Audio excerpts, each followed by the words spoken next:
Today I'm going to show you behind the scenes of one of my lawn care locations and how it went from negative profit to over $50,000 in profit in just 1 month. Over the past year, I've traveled around the country turning around small businesses that are struggling. Can you build a business that runs on the Augusta systems? But today, we're at my location and it is in desperate need of a turnaround. It means this whole thing could be a sham. My name is Mike Andes. I'm the founder of Augusta Lawn Care. As Mike's employee, I can disagree with him when I want, and I'm going to. Everything we talk about in this video, I want to show the numbers behind that, like what actually happened to the profit and loss statement. In order to understand exactly what the Bellingham shop has been through, I want to take you on a bit of a tour because this is where it actually all started, in Blaine, Washington. A little city, 6,000 people. I'm going to show you exactly how I got started with a storage facility and our very first shop before we moved to Bellingham and really started to grow. Let's go. So for the first 4 years of Augusta Lawn Care, when I first got started, we grew from about $0 to $1 million in annual revenue. But honestly, I was working 70, 80 hours a week out in the field, as well as doing estimates, and made absolutely no profit. That was the first 4 years. This is actually the first year where I kept my 6x12 enclosed trailer parked. I paid $40 per month, parked my enclosed trailer here with all my equipment inside, and would come inside here every single day to pick up my trailer. But those first 4 years, we grew from 0 all the way up to about $1 million. I never saw any of the money though, because honestly, there was lots of breakages. I didn't know what I was doing. I was spending money on marketing that I shouldn't have in different areas. I just had to learn the hard way. And what changed in the 5th year is that we instituted something called pay for performance, where we paid a percentage of all of our revenue to our employees instead of just paying them an hourly wage. So if you want to check out more about what that is, just go to mikeandes.com/P4P. I do a bunch of free training about how exactly that system works. But let me go show you the next shop space where we upgraded in around our 3rd or 4th year and grew up to past $1 million. Okay, so I want to show you the Blaine shop that we actually started with, I think like my 3rd year of business. They kicked us out because we were growing too fast, but the landlord's a little bit paranoid. So we're gonna try to stop on the road, jump out, and quickly shoot this so you can see it in the background. Let's go. All right, so this is it. This is where we'd have the bins of material. We used to do way too many services. We'd do like putting greens. We'd haul all these mulch, gravel, soil to people's yards in those big dump trucks that almost killed me. Old stomping grounds. I don't miss it at all. All right, let's get out of here. Now we're headed to the Bellingham shop where we're gonna see how that location does 7 figures in annual revenue without me ever being there. It cannot be understated just how important a general manager or leader is when it comes to a home service business, and especially if you're gonna have multiple locations. If you're the owner operator and you're in daily operations, you are the leader. You are the general manager. But when I stepped away from this location, it is very evident that a great general manager, even if they have an average team or a bad market, will make a great performing, very profitable location. A poor general manager that does not have the skills, is not trying to improve their skills, doesn't have the leadership ability or sales ability, they can be put into a really, really profitable location like this one with a great market and a great team, and somehow they ruin it. And sure enough, that's what happened. Because when I first stepped away, I handed things off to Liz. She was the general manager. And then she handed it off to Lee. My name's Lee Park, and I have been with Augusta for 7 years now, and I've seen it all. I started with Mike Andes when it was just 1 location, and now we've grown to 150 locations across the US, Canada, and now in Australia. And it was very profitable underneath them as general manager. You do not realize how much an owner does, a manager does in a small business until you sit in that driver's seat, and figuring out how to balance all of those things was definitely a challenge worth taking on, and I learned a lot from it. And then it handed off to someone new, and all of a sudden, within 1 year, we lost more than 70% of our recurring customers for mowing. A huge percentage of our revenue was coming from project-based work. Now, I'm not against that, but we usually like to have at least 60 to 70% of our revenue coming from recurring work. Because recurring work, I can keep the guys busy consistently throughout most of the year. And it's especially important for us because at Augusta, we do what we call winter services. In our market, we do have snow, but only like once or twice a year. So what we do is we go do what we call winter services. That's where all of our mowing customers that finish mowing in say October, November, simply merge into what we call winter services. Bush trimming, we edge the lawn, we blow off the walkways, we pick up any down branches, we cut any bushes off of the house, we check their gutters. We do all these winter related services. During those winter services, they get charged the same amount as if they were mowing service, and we spend the same amount of time on the property as if we were doing mowing service. And so it's really important during the spring when everyone needs mowing to get as many recurring jobs as possible so that we can keep them all summer long, and then throughout the winter have that recurring revenue. In most home services, there is a proverbial busy season. In lawn care and landscaping, there is a spring rush. You will acquire the bulk of your new customers in most markets from March through June every single year. It's almost a guarantee. Well, if you have an underperforming manager and that 4-month period, that is not only going to impact those 4 months, but the trailing 6 to 12 months. It was horrible. We lost tens of thousands of dollars for the first time in any of our winters because we didn't have enough recurring revenue. Because we lost like 70% of our customers on mowing, we had very little recurring revenue. We were down to like 25 to 30% of our revenue coming from recurring work, and everything else was projects. So we all of a sudden had to spend a bunch of money on marketing and like getting a bunch of projects on the schedule very quickly because we didn't have that recurring base of revenue. Well, we figured, okay, this general manager, they're learning, they're still new. Let's get a full-time office person in the office for them all the time, and hopefully that will help. Well, having that full-time office person increases our overhead here by $5,000 per month. And that $5,000 is the cost of having that office person in the office to manage things for the general manager. And so now all of a sudden our overhead jumped. And again, when you have a location that's struggling, it's easy to start grasping at things to get outside of the systems. This is when people will start adding services or expanding their service area or changing their pay structure. Ultimately, all of those band-aids were simply because the management of the location was failing. And it was not in the hands of someone that actually took real accountability for the success of the location in their own hands. Ultimately, we tried. We really gave this manager every opportunity to succeed with weekly check-ins, monthly check-ins. And I believe that the manager that stepped into this location thought that, hey, I could just be a manager, I can still be friends with all these folks on the crew, and I don't really have to do anything extra and have a good time, but not buy into being a professional, not buy into P4P, not buy into holding people accountable. It'll all be good, man. I'm gonna be a great manager. And that's where I think there was a lot of failures on their part. And that was one thing we had to undo very quickly. It's like, all right, back to the systems, get rid of the office person, because as soon as you start doing that, they start doing their own thing. The follow-up calls weren't being done the right way. Estimates weren't being handled correctly. They weren't going out as quickly. Emails weren't being handled exactly the way they should be. And ultimately, just following the system, and for us at Augusta, is have a command center handle all the admin tasks where everything's regimented and checklists and standard operating procedures. That's the way we should have stayed, and deviating to this other model did not work well. With a manager, if they're underperforming, their underperformance can impact the business, not only while they're currently in that business or in charge of that business, but for a long time afterwards. This manager failed to make the transition from employee to being a manager. And that can be really tough. I've always hired from within the team inside of the organization. I like to do that because it allows everyone to see that there is actually a path up and a way to make more money and go to the next stage of their career inside the company. It's also a way for the manager to actually have empathy for the crew because they know what it's like to be out in the field when it's raining, crazy hot, etc. I don't want to bring in some suit and tie person to be the general manager that has never actually been out in the field with the crew. So it's always worked really well in terms of bringing general managers that worked in the field previously. So when I started with Mike, I was mowing for 2 years. I didn't see the inside of an office. I didn't see a desk or a computer for 2 solid years. So I put in the extra work. I put in the optional work. I tried to pick up slack and not create slack. It was a really hard transition. It is hard to become a manager.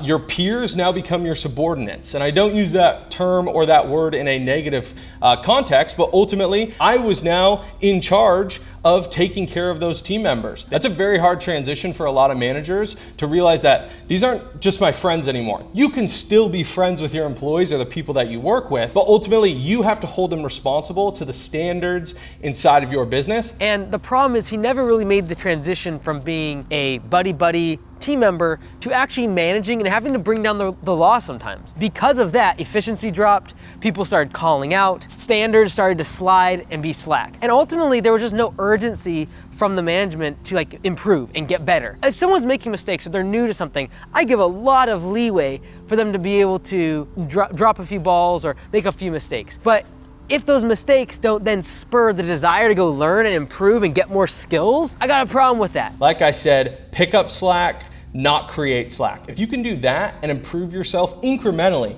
I'm not expecting folks or my managers or my team members to spend hours every night or on the weekends putting in all this extra work, but I am expecting a little bit of extra effort. Hey, come to the optional meetings where we're gonna talk about the profit and loss statement. It shows that you care about the business and that you wanna learn something. Hey, log into the Audible account every once in a while. Listen to some of these great books that will not only help you in this company, but literally in life. I can say that some of the things I've learned working under Mike and at Augusta have helped me more in life than they actually have at the company. Because I want you to live a better life. I want you to make more money. Whether it's with Augusta or not, if you take these skills, if you take the time to learn these things, you're gonna make more money and you're probably gonna have a better life. And so whether it be not listening to books or podcasts or audio programs or asking the right questions or getting critical feedback from other general managers or owners that had been in their same situation, I just didn't see that passion to become better. If you never wanna get ahead in life, don't self-improve. Simple as that. If you have a bad manager, for lack of a better description, if you have an underperforming manager and they're in your bulk busy season,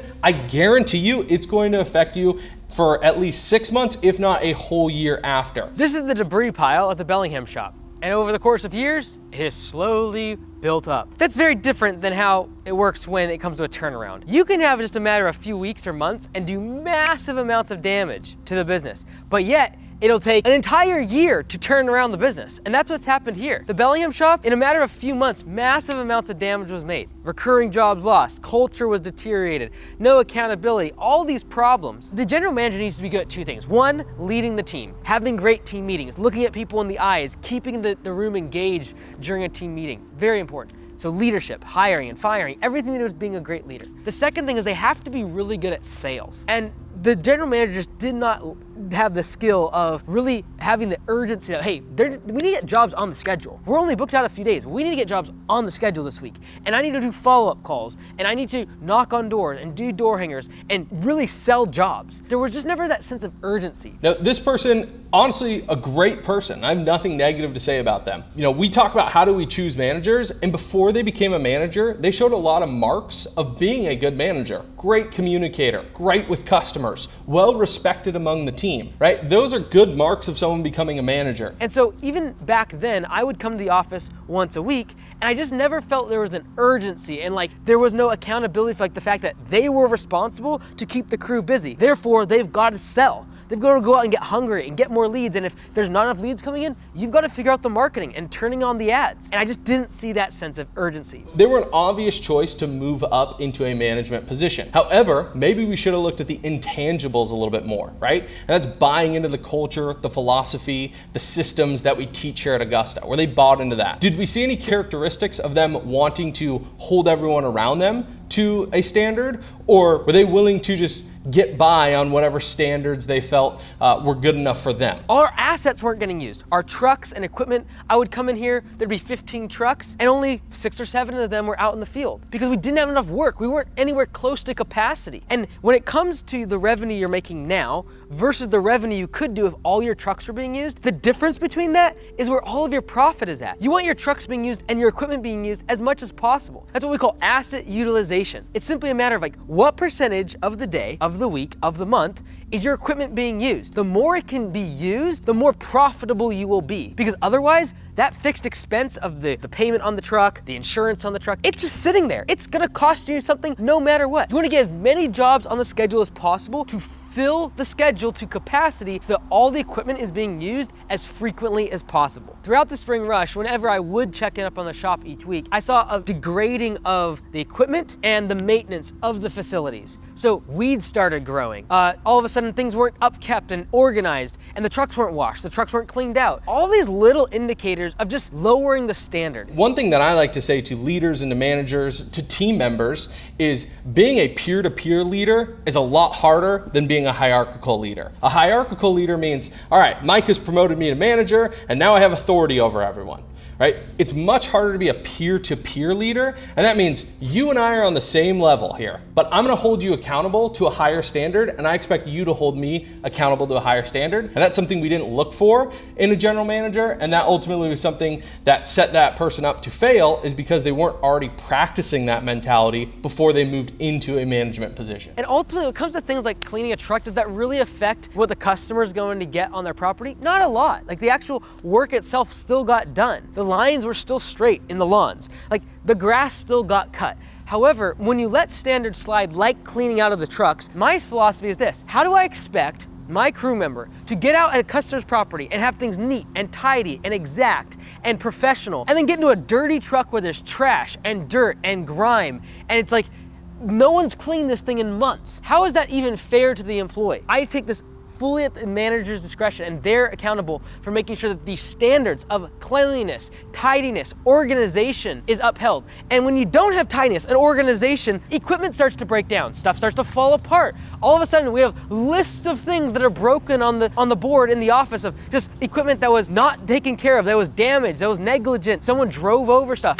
And all of a sudden, that costs you a lot of money also. What is done in a matter of weeks or months in a business with a bad general manager or a bad leader or a sour apple that starts to poison the culture, if that happens, it can take months, if not years, to fully turn around the business. When it comes to doing a business turnaround, it's kind of like stairs going up and the elevator coming down. And that was one of the things that I discussed with this previous manager in detail, was that our customers don't trust us. We are not holding a high standard. We are not raising the level of professionalism the way in which we were treating our employees and the way we were treating our customers. You can trash a good business very quickly with bad leadership or with standards that are not upheld, and when quality goes to pot, the customer is going to lose confidence, and it can take a long time to restore that confidence back in your service. So we needed to earn the trust of our customers back, and we also needed to get new customers to fill in the slots for the customers that left us, unfortunately. So we needed to redefine the systems, redefine the standards at the company, and retrain all the employees as to what those standards were. And for the very first time in almost 5 years, I had to put money back into the business instead of taking regular quarterly distributions. I knew that this location was struggling, and I was ultimately the report from this manager to Mike. And Mike sent me a text and he said, "Hey Lee, just an FYI, I'm putting some money back in the Bellingham account." Well, I'd been around for a while. I knew that he had not put money into the Bellingham account for at least 3, if not 5 years. And when Mike texted me, "Hey, I'm gonna have to put money into the Bellingham account," that hit me really hard. I got pretty emotional. I was pretty upset because I know that the Bellingham shop not only is Mike's business that should be producing money for him to go and develop new things like Copilot, like P4P, to hire more people for the various companies that he runs. So I knew that was affecting that growth, but I also knew it was hurting the image of Augusta. Now, let me be really clear that there's no hate towards this new general manager that came along. And so I want to be very clear that there's no ill intent against him, and I wish him all the best. Ultimately, this entire saga, the story of this Bellingham shop going from extremely profitable to losing money, comes down to one thing. A great general manager will make a location successful. A lousy general manager without the skills required will make a great location unprofitable very quickly. I would almost 110% agree with Mike that the success of a location is dependent on the manager. With the caveat, there is an asterisk. So as Mike's employee, I can disagree with him when I want, and I'm going to. Did the owner set up that manager for success, and did they define the rules of the game, right? And so what you need to do as the owner is define the rules of the game and then hand it off to a general manager. If you've set them up for success, and by that, training, procedures, systems, and you've defined the rules of the game, how they succeed as a general manager, I completely agree with Mike that the success of a location is determined by the manager, the person in the driver's seat. I'll take ownership of the fact that we did not give him enough training before he took the position fully on. The transition period was probably too short. We didn't bring him to training as early as we should have, because we have a spot where we bring all the owners from Augusta Nation and we bring the general managers and do training. That should have been done earlier. When someone becomes a manager, or when you promote someone within your team, you have to make sure that they are fully bought in to the systems that you've created, right? We talked about how, you have to set those people up for success. That is training them, that is defining the systems, the standard operating procedures of your business. That is setting them up for success. And I feel that Mike and Liz did that really well for my transition into the manager. Where I feel like maybe we failed is we could have done that better for this general manager that stepped into this location and didn't find a lot of success. We probably could have taken more time to really define the SOPs, define the systems, and make sure that they were properly trained for their position. So when it came to actually swapping out the general manager, I was out of town when this all happened in May, June of 2023. He was in North Carolina. Exactly. He was doing his 30-day challenge. Yeah, exactly. That was horrible. So I know he's like going through that and he's texting me about moving money. I was like, I hate myself. I was doing a 30-day challenge in North Carolina, trying to start up a location from zero to $300,000 in annual revenue. And so I was out of town, not really knowing what was happening, so Lee stepped in and had kind of made the transition happen. So once we decided to move on from that general manager, somebody had to step in, and that was me. I stepped back in as kind of interim general manager until we found someone to replace that general manager. Everything we talk about in this video, I want to show the numbers behind that, like what actually happened. So these are the actual P&Ls from QuickBooks. And so this is May 2023. First off, we made $110,000 in revenue and we lost $3,000. So we had a negative 2% profit margin.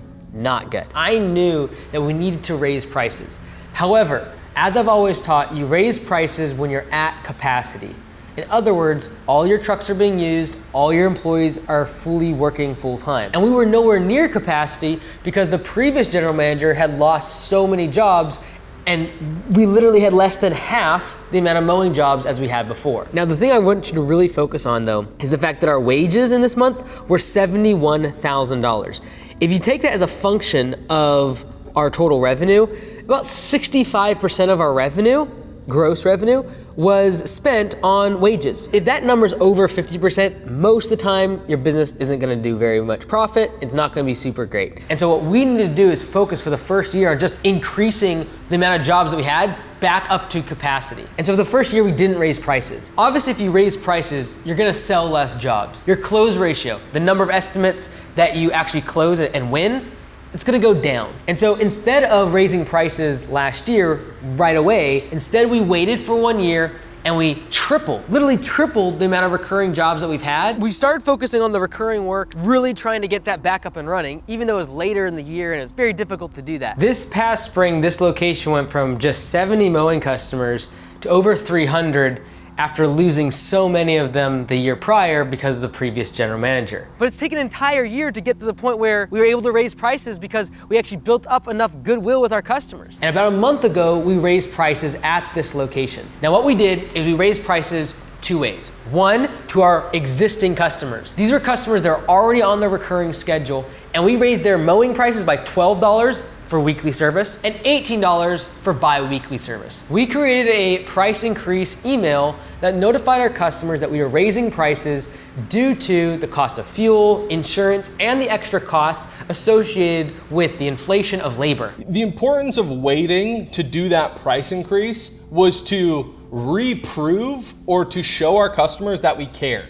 We were paying so much more for labor and cost of insurance and all these other things in the business, but we hadn't raised prices in a few years. And so we notified all of our customers in one email in a matter of a couple days. We also raised prices to all of our new or upcoming customers and changed our rates from $80 per hour to $100 per man hour when we were on the job site. We needed to redefine the systems, redefine the standards at the company, and retrain all the employees as to what those standards were. Before we could raise prices and expect to be paid more for the work we were doing, we needed to increase the value of the work before we could do that. And you might be asking, like, well, did you lose a bunch of customers over the price increase? Well, out of about 330 customers, we lost about 30. So we lost about 10% of our customers over the course of the past few weeks. However, in that same time frame, we gained an additional 15 to 20 customers just from natural demand and leads coming in through our website. And so realistically, within a matter of a month or two, we had the same number of customers,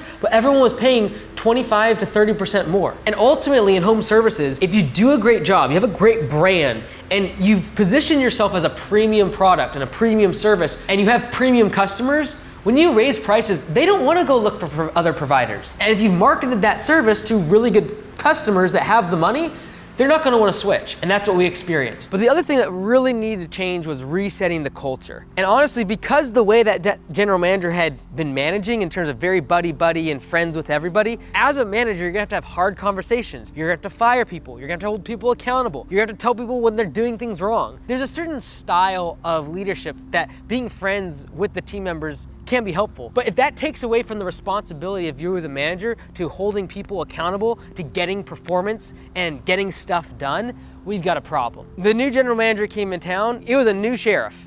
And when that happens, especially if someone's having to crack down and bring law and order back to a situation, people aren't gonna be happy. More than half the team either left or got fired within a matter of a couple months. And that's not fun, that's not exciting. I have no joy in firing people or making people lose their job. Now, I didn't fire these people without warning. They were given a shot, but that shot was very cut and dry. It was very black and white. Hey, you have one more shot. And of course, the 3 lowest performers all broke their chance within the first week of me managing. So it was easy for me to move on from them. But the bottom line is, the business was losing money and it was on a trajectory to go out of business. And ultimately, you gotta wake up sometimes and realize that drastic measures are required to turn around a business. And in this case, bringing a new general manager is what was required. And within 1 month, the changes were seen because of the culture shift. There were 6 underperforming but decent cultural fit employees. They didn't even realize they were underperforming because the management standards were so low, they didn't know what level of performance was expected of them. Those 6 employees,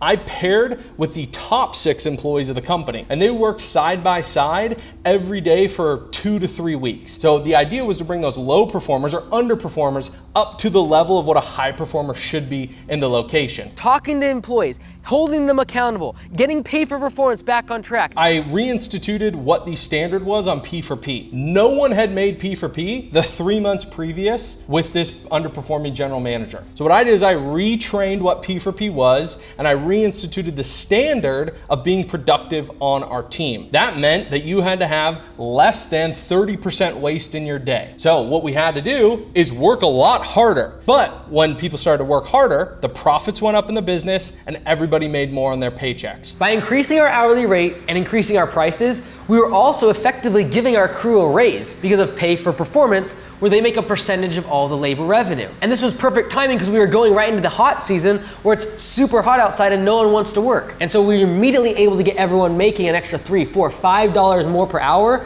on pay for performance. All of these things were resetting the culture back to that of accountability. And if you make a mistake, you're responsible for it. And if you're responsible for the equipment and something's not fixed on the equipment, you're in trouble. And actually having some sort of standard and upholding that standard as a general manager was very, very important. But this is what really is eye-opening, is when you compare it to the very next month. Again, the only thing that changed between these 2 months is a new general manager came in place. The wages spent, $72,000. Compared back to May, look at this.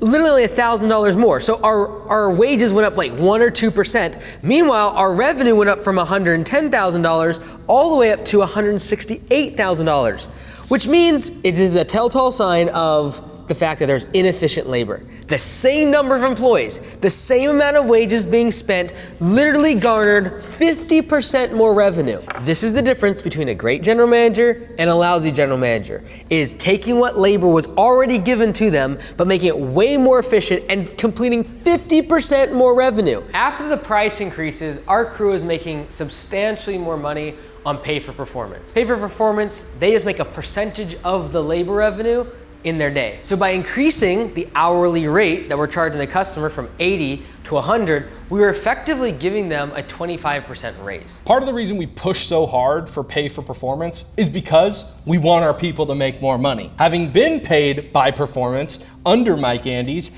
it is a great feeling to know I worked hard, I was more efficient, I eliminated waste throughout my day, and now I get more money in my pocket as the employee. On the first paycheck after raising prices, the lowest performer made $25 an hour and the top performer was making over $40 an hour. What we did to adjust this was, instead of paying our employees 33% of the labor revenue, we adjusted it down to 25% of labor revenue in order to be able to accommodate the fact that our insurance had gone up, our rent had quadrupled in the past 5 years at this location, and we needed to have more overhead expenses in the business. They weren't complaining though, because honestly, they were still making $25 to $35 an hour and everyone was super happy.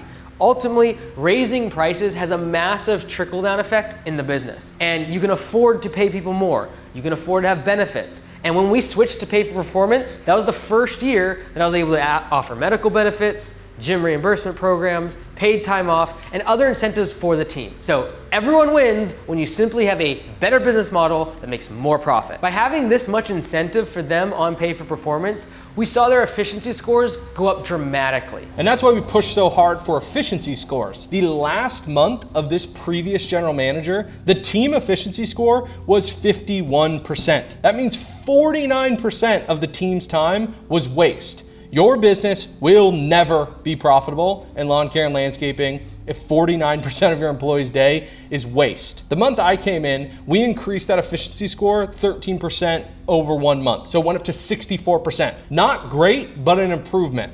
The following month, we were just around 70% efficiency, which means the employees are making more money on their paycheck and the company is now profitable. Now they're over 90% consistently. Well, what is efficiency score? It's budgeted hours divided by clocked hours. In other words, how many hours on the job were actually completed divided by their total clocked hours for the day. If you have a low efficiency score, it means there's a lot of drive time, wasted stops, and a lot of lollygagging around the shop talking to people instead of doing the work. You can assume there's going to be waste, especially in home services. Your crew has to load up in the morning, they have to drive between properties, they have to unload at the end of the day. There will be waste. There can't be 49% waste. So the idea behind pushing efficiency is not, I must get the most out of my employees so that way I make the most money as the owner. That's not it. I want them to make more money, and I also want the company to make more money so we can reinvest in trucks, better equipment, more paid time off benefits, more bonuses and incentives for employees.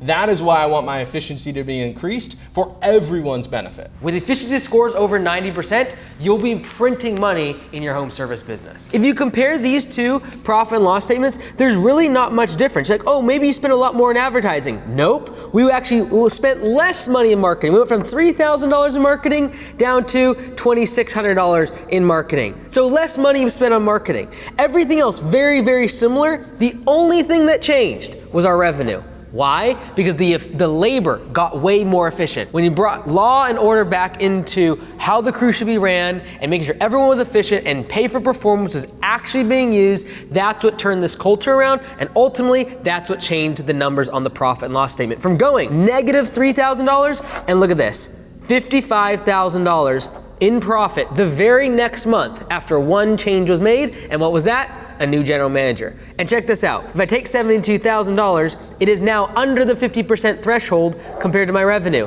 In fact, it's like 40% or less. That is a very efficient and profitable business, and this business will make money. As part of the turnaround process, we wanted to simplify and standardize as much as possible. When it comes to creating systems in your business, or if you see that you don't have systems in the business, the easiest thing to do is simplify and standardize, which makes it easier to systematize. Because it's easier to systematize something that's simple and is done the same way every single time. And so when we try to create systems to have a better culture, more accountability, more efficient labor, we need to standardize and simplify our equipment setup. So what we did is we started to move to just one mower. In the past, we had a bunch of enclosed trailers with 48-inch mowers, 52-inch mowers. We also had 21-inch push mowers, and then we had 25-inch push mowers. Then we had 30-inch push mowers. We standardized across the board to one type of mower, and this is a 25-inch push mower on every single setup, and everyone had the exact same equipment. We also did the same thing for our trucks. In the past, you might have heard me talk about getting used vehicles that are cheap. When you're first getting started, the chances of you succeeding over the next 5 years, statistically speaking, is low. I just don't want you to blow all of your cash on a brand new truck. Does not get you a business. But if you've been in business for 5 or 10 years and you know you're gonna be in business for another 10 years, honestly, from a per mile perspective, getting a low mileage, newer truck actually makes a lot of sense if you're going to be in business for another 10 years. And so that's why a lot of times you'll hear me talk about getting used and cheap trucks at the beginning and focusing your marketing dollars and your budget on getting new customers. However, at this stage of business, when we know we're gonna be in business for a long time, we've started switching to getting newer trucks. A lot of the trucks that I had prior to the turnaround were literally $4,000, $5,000, $6,000, $7,000. For example, this truck, we've had it for like 6 or 7 years. We bought it for $7,000. It's been used and abused. I think it has like 200,000 miles on it now. The most I spent was $11,000 for a truck prior to COVID. That's what we got, is a bunch of cheap trucks. But the problem was it led to breakdowns, and it led to the general manager having to be a much better scheduler, dispatcher, juggling equipment a lot more. That makes it harder on their position. And so as part of the transition, part of the turnaround, we standardize our equipment and we standardize the trucks that we're using. And so over the next few months, we're cycling out all the old trucks, selling them off, buying trucks that are a year or 2 years old, have less than 20,000 miles, and we know will be able to be used for the next 10 years without any problem. But then this is the upgraded version. It is a 2023 Chevy Silverado, and it looks very nice. And we'll use it for 10 more years. It has like 12 or 15,000 miles on it. So instead of having 15 or 16 trucks like we did in the past, we'll probably pare that down to 10, maybe 11 trucks, but they'll all be the exact same setup, the exact same type of truck, and all newer trucks that we don't have to have backups to in case they go down. Oh, by the way, these are shipping containers. They're 8 feet by 40 feet long, and they work really well for us because we don't have any sort of actual shop space at this location.